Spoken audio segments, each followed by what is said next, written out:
How's it going out there, YouTube? My name is Jesse, and I am the curator for the Golden Age, and this is Lost Heroes of the Golden Age.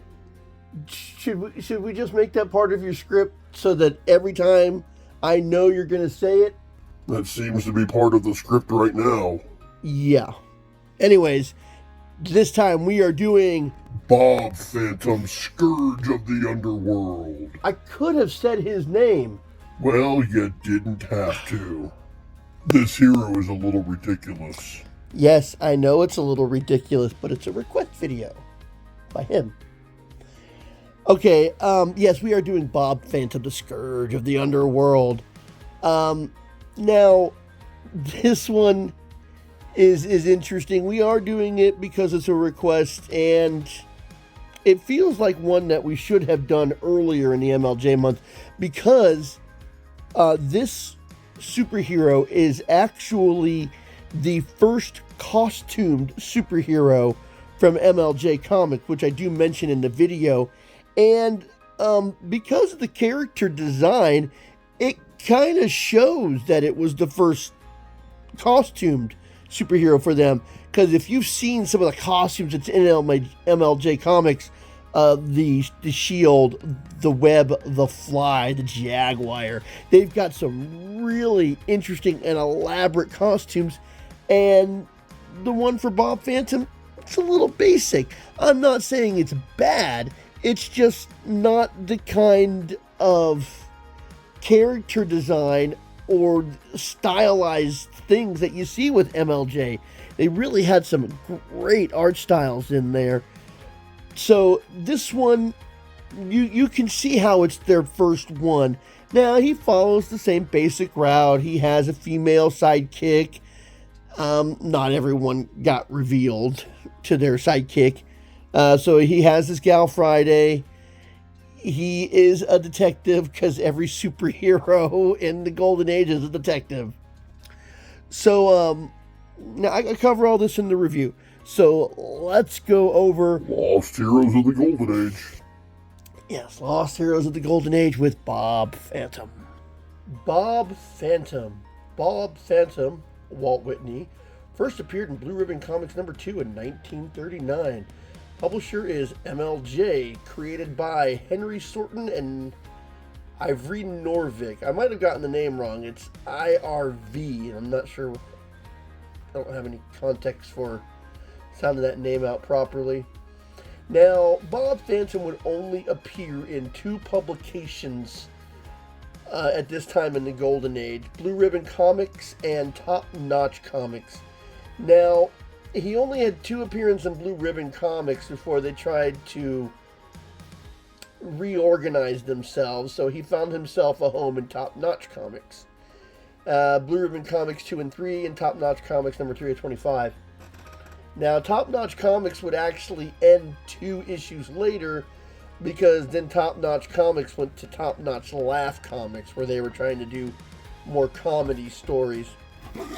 Now, Bob Phantom was really not a very popular superhero. He often appeared in the middle to the back, never had more than 6-page stories, wasn't a featured story or a featured cover. Interestingly enough, though, he was the first costume superhero in MLJ Comics.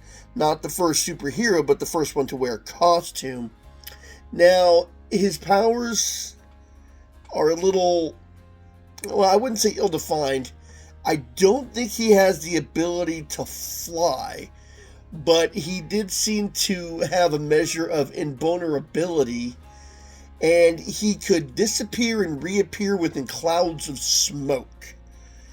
And in his first appearance, he portrays he shows that he has super strength, but that doesn't seem to be a reoccurring theme. It just seemed like it was, he had super strength when the script called for it, but it wasn't something that he demonstrated. His ability to disappear and reappear in a cloud of smoke. They never explain how he was able to do that. And he's often able to transport people with him. Now, he would also do the disappearing into a cloud of smoke act to change into his costume, and he wore the short shorts. I don't think that male superheroes should wear short shorts. That's just my opinion. And if you've watched my videos before, you've seen me express my opinion. Now, he was a reporter, which that's a very common theme in the Golden Age. You need to be a reporter so that he knows where to go. Let's see, he wrote for the column called On Broadway.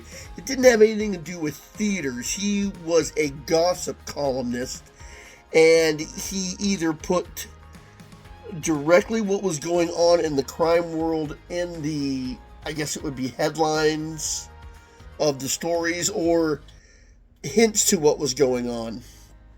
Now, in the very beginning, he also was a radio reporter, but that didn't last for very long. Now, Bob Phantom liked to color his hair, apparently. His first couple appearances in Blue Ribbon, he had orange hair, like a ginger. And in the comics, he would sometimes have blonde hair, but mostly just black hair. The black hair was definitely near the end of his run. I'd say like the last maybe 10 to 15, it was all black hair because it actually fit him better. Now, in issue Top Notch number 15, he would get a assistant called Jinx Friday, which he would call his Gal Friday, which made me go, ha ha ha, because Gal Friday was another term for a secretary back in the Golden Age, and her name was actually Friday. I mean, yeah, imagination abounds there. Now, they didn't say they did, but they believe that Bob Phantom might have been based on Walter Winchell. If you're not familiar with who he is, he was a popular radio host, and he was the first gossip columnist in America. So he is kind of famous for what he did. And hey, if you're gonna base your hero on someone, why don't you base on somebody who's real? Anyways, Bob Phantom, when he was done, he really didn't have much of a presence after the Golden Age. He would sometimes appear with some other MLJ characters, usually as a part of the Mighty Crusaders. But other than that, he wasn't a strong presence. He had a couple of villains that showed up more than once, but they didn't last very long either. One of the things I did notice, and I always get a kick out of this in the Golden Age, is when they said that he would appear more when he didn't. Now, in Blue Ribbon Comics number 3, and I'll put both of these up, which is his last appearance in Blue Ribbon Comics, they say that Bob Phantom will appear in more Blue Ribbon Comics. And he doesn't, because 3 is his last appearance. And in Top Notch Comics number 25, they say that Bob Phantom appears in every issue of Top Notch Comics, which that's his last appearance. I checked the next 2, he doesn't appear. So I always get a kick out of whenever they say will appear in the next issue and he's not there. One more thing. The reason he's called Bob Phantom is they did want to name him Phantom, but there was also another hero named Phantom at that time, and because you've seen my lawsuit video, you know that lawsuits do exist in comic books, and instead of wanting to incur having a lawsuit or a copyright cease and desist, they called him Bob Phantom, which, hey, I can't fault him for that. It is a strange name, but they did it for reasons to keep publishing him. He would last until 1942, and that's when people started becoming disenfranchised with superheroes, and since he was never really a popular one to begin with, it was easy to write him off the pages, even if he was a columnist and a detective. But every superhero back in the Golden Age was a detective. Because if you weren't, you didn't get to where you needed to be. And he was also a radio host. So, one more thing about his assistant, Jinx Friday. She wasn't a romantic interest, and she never learned who Bob Phantom was. She teamed up with Walt to help him out with his column. And she's like every other girl from the Golden Age. If you guess she was blonde, then you're wrong. If you guess she was ginger, then you're wrong. Because just like from the webcomic, she was both. MLJ had a serious issue with hair continuity. I know it seems inconsequential, but when you're reading the comics, it really just draws your eye away. Wait a minute.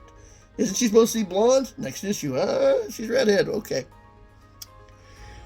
But she also didn't appear in every issue of Top Notch Comics after she appeared, but she was in a majority of the issues after she debuted.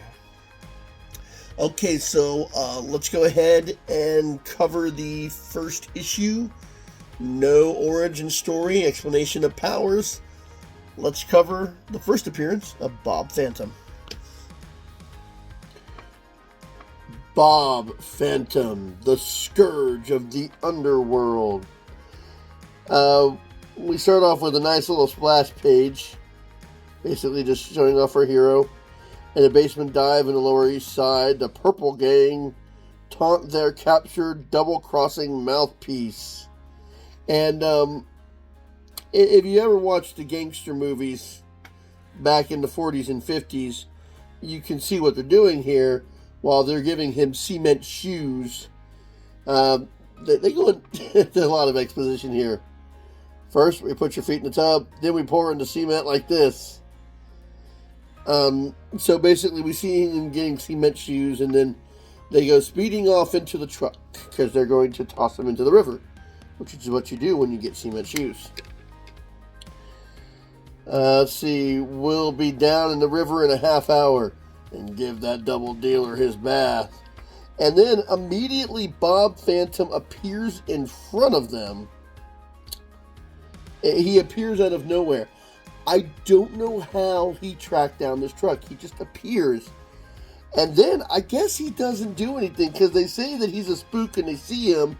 And then the very next panel, arriving at the river. What happened? He appears. He doesn't disappear. He doesn't stand in front of him. He just, there he is, and then there they go. Okay. So we see these two guys loading him over to this boat. And they're still talking, I don't like that spook. So they're still talking about the spook. And then Bob Phantom apparently appears on the boat and says, "Stop, this is murder. This is bad, Butch, I'm telling you. Yellow, afraid of spooks." And he's not doing anything. He appears in front of him and then he tells him to stop. And then it looks like the boat sails away and he is peering over the water. And he has yet to do anything. So, they're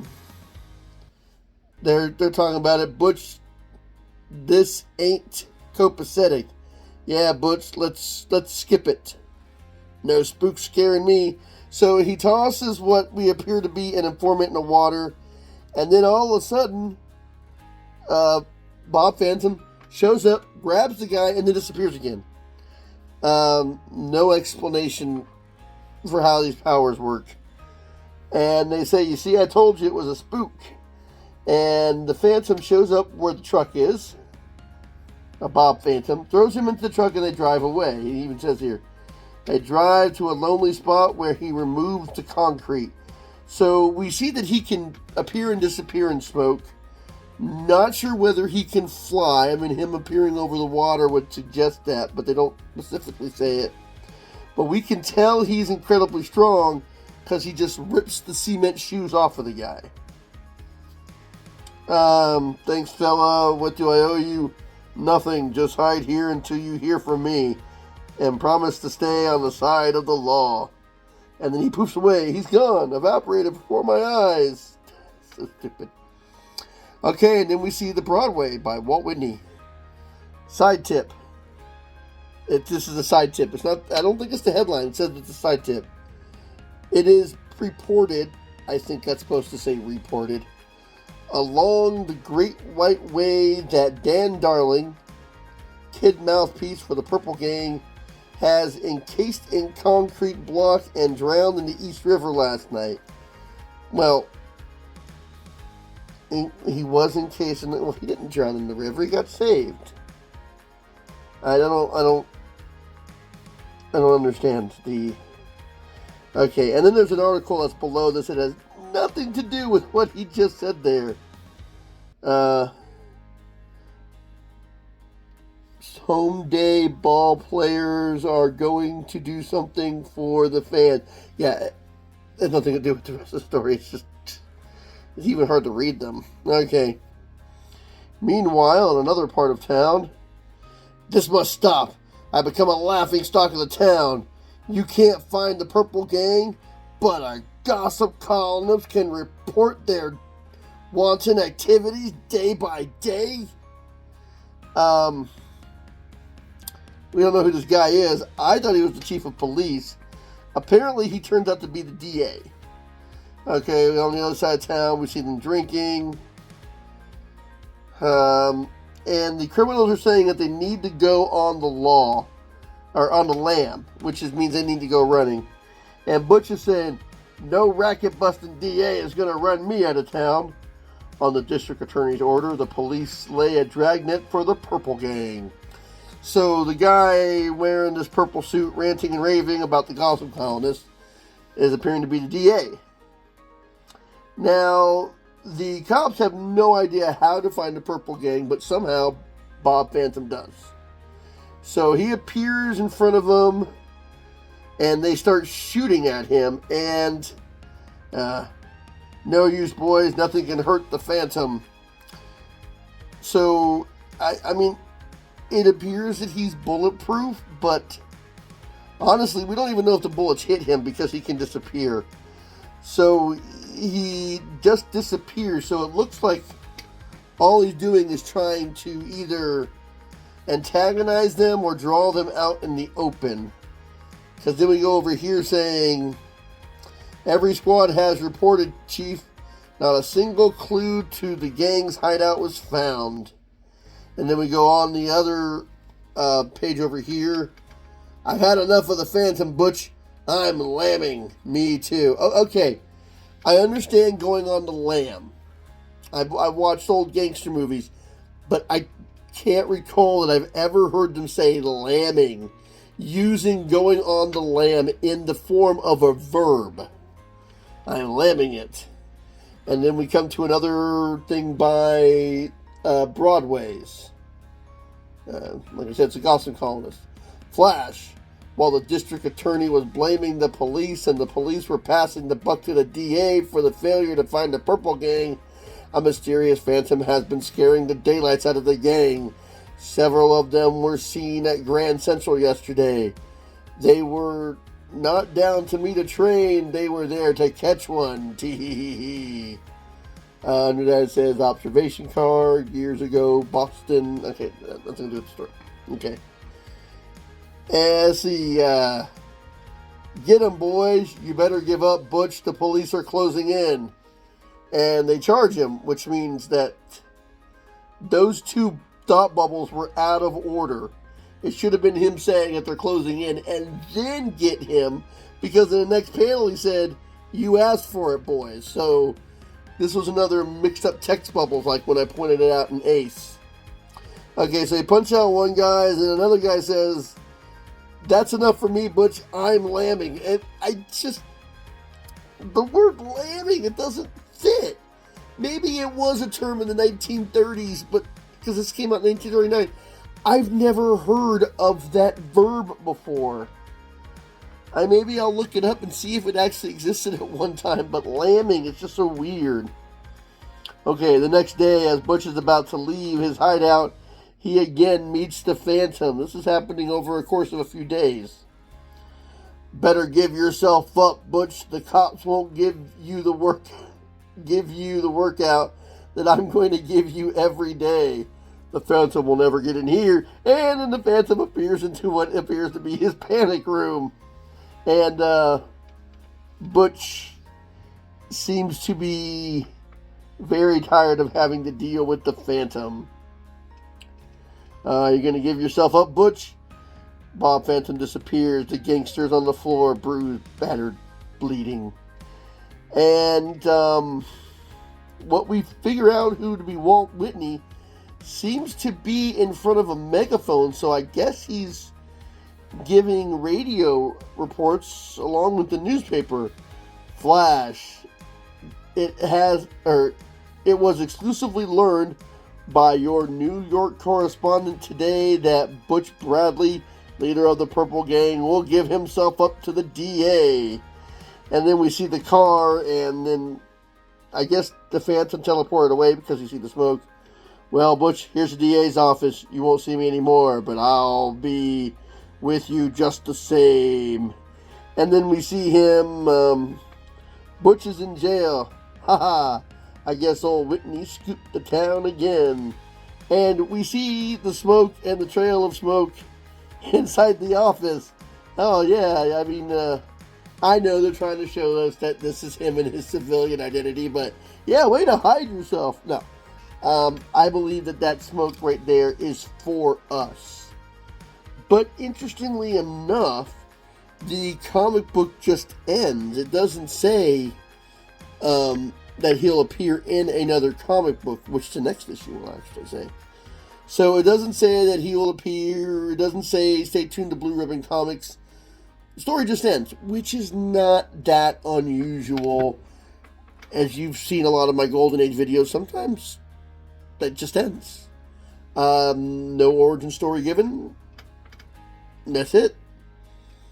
So that's the first appearance, 6 pages. Okay, well, I hope you enjoyed this video. I hope you learned a little bit of a new character. Maybe you have or haven't heard of him before. Now, we've got a couple of more weeks left in MLJ, and I do have some heroes lined up if you guys don't have one that you want to see. If you do, let me know. If not, I got one for you. So until next time, I'll be seeing you.